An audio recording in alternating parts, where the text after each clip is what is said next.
This isn't therapy, it's a reckoning for the men who've been lied to about love and the women who've been sold safety instead of truth. This is where we say the things you're not supposed to say out loud. And on record, I am author and this is Cuffed. Most people know exactly who they are. They just don't live like it. That's not an awareness problem. That's an honesty problem. And honesty, real honesty, the kind that doesn't negotiate with comfort, requires something most people have never been asked to do.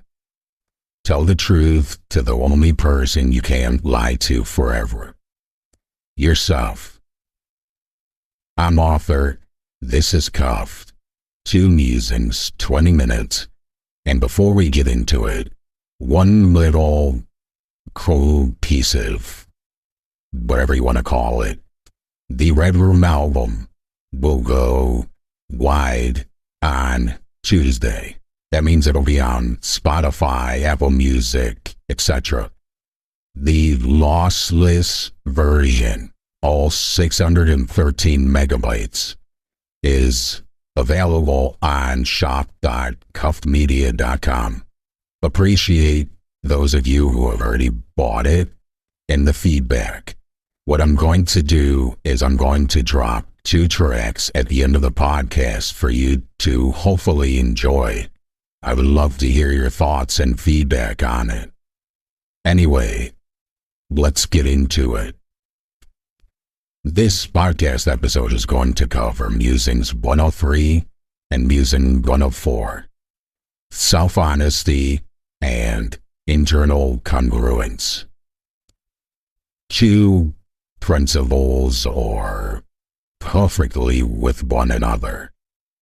If you think about it in terms of self-honesty is observation, internal congruence is the action, is everything coming together to become one, right? And as I wrote in Musing 103, I have always been very honest with myself internally.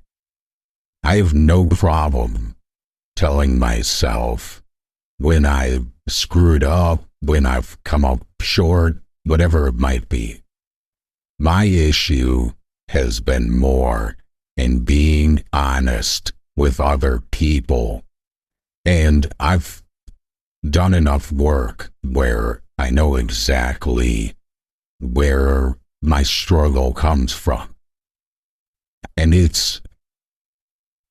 at first when I started the work, I literally just thought that I was avoiding confrontation. But the more I worked on it and the more I drilled into it, I realized that it wasn't just the confrontation. I can deal with confrontation. What I don't like to deal with is when you have a confrontation, and when I say confrontation, I don't want you to think that, it's fist fighting or yelling or screaming. Confrontation can just be an ugly subject to tackle with someone. And I would normally not have a problem doing that. What I don't like and what I don't want to have to deal with is having to deal with someone else's emotions as well as my own. What has dawned on me as I've been working through this is I think this says a lot about the people I've allowed into my life. I'm starting to think that maybe I haven't allowed the best people in my life. Because emotionally, people who have emotional regulation, yes, they can lash out and not have great moments, but for the most part, they're emotionally regulated and they don't dump everything on you. And so I'm starting really to question my choices of relationships, friendships, family, etc. The whole kit and caboodle. And you know what? I hope people aren't getting tired of me analyzing my implosion with Tabitha. But my best example of where being honest with myself and not being honest with someone else has costed me the most was in my relationship with her. I was brutally honest with myself at the time about what was going on in my life. The problem with it is I didn't tell her, I didn't let her in. And it wasn't that I lied to her outright. These were more lies by omission. But how can you build intimacy with someone on lies by omission because they're not getting the full person? And that was my fear, is that if she saw all of the other things going on, that she would leave. Which, as I've discussed in previous podcast episodes, she did leave. So my whole plan was beyond idiotic. But what I'm starting to realize is self-honesty is nothing more than observation. You're a spectator. But there's no action. And action is really where the change happens. But you can't be two people. You can't be honest with yourself or honest with other people, and then dishonest with yourself or dishonest with other people, because now you're two people. And I can tell you this from experience. It's fucking exhausting. Completely fucking exhausting. There were times where I was with Tabitha and things were so heavy internally, either because of something going on with the business litigation or things I was dealing with my daughter's health or some other thing. And thinking back, it would have been so much better and felt so great to tell her and talk about it and work through it with her. But I was too afraid. And I don't know why I wanted her to believe that I had everything figured out and everything was perfect. Which is something that still somewhat scares me, is why I can't put my finger on why I wanted to create this false sense of perfection, because looking back now, I realize that she knew things weren't perfect. For God's sakes, we were fucking ambushed by my ex's friends in public. She knew shit wasn't perfect. But yeah, that was a huge mistake. But not a mistake. learning experience because I have learned so much from all of this shit. So, thank you, Tabitha. Okay, now let's move on to internal congruence because this is where things get interesting and difficult, to be honest with you. Because I'm finding this extremely difficult to work through. Let's start with what I'm finding difficult because I have a feeling many of you might feel the same way. I have fallen into the trap of being honest with myself and then patting myself on the back. Okay, you were honest about it. Great. Now we're doing the work. Great job. Wrong. Saying and identifying something is not the same as living it. And I'm going to be honest. I have done this a lot. I have not been congruent in things I have said and believed in,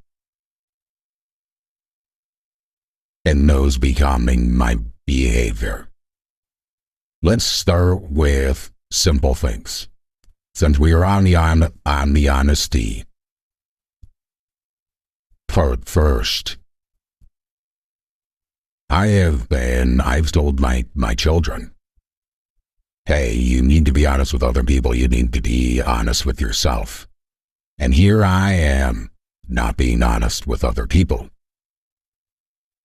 I have, with my diet and exercise, I want to be healthy. I want to feel good. I want to look good. Have I done everything that I should? No. And so I have failed myself. But to be honest with you, up until this point, I have never really, truly examined internal congruence. And I'm sad I haven't, because I'm starting to realize that all of the other stuff is great. Awareness, yes, you need awareness first, because if you're not aware, you don't see anything. Okay, you become self-aware, you start to see things. Self-honesty is important, because you could see things and you could deflect them. Self-honesty is when you finally start to admit those things. But that only takes you roughly halfway there. Seeing and saying it are great, but unless you incorporate that into yourself and your behaviors and the way you live match what you see and what you admit, it doesn't matter. You can see everything clearly, you can admit it without flinching. But that's like saying, oh yeah, I'm a liar, but I'm not going to change it. What good is that? It's nothing more than an intellectual exercise at that point. And that is what internal congruence is really the be-all, end-all. That's where change starts to take root and become a part of the self. And let's be honest about internal congruence. If you can't keep your word to yourself and believe that what you tell yourself is how you're going to live. How can anyone else trust what you say if you don't do it? That creates a massive gap. Your life becomes nothing but a walking hypocrisy. You're going to become known as the person who has it all figured out, but your life is a fucking mess. And I don't know about you, but I don't want to be that person. I feel like we've all known people like this. They come off as know-it-alls, right? These are the people that know everything, but then when you look at how they act and you look at their life, you think to yourself, I don't want to be anything like this person. They seem to have it all figured out, but they clearly don't. And I've never thought about it in that sense. About why it seems so often what the issue is, until we started doing this Architecture of Self series. And then I saw it clearly. And to be completely honest, I don't want to be that person. I don't want to be that man. I don't want to be the person who, yes, can see things and admit them, but my life doesn't reflect those things. That's a huge problem. And I deserve better than that from myself. I shouldn't just see what is best for myself and admit that what I'm doing isn't living up to that. But more importantly, I should live that way. I should keep that commitment to myself. Because again, if I can't keep a commitment to myself, who the fuck can I keep a commitment to? Who can legitimately rely upon me if I can't rely upon myself?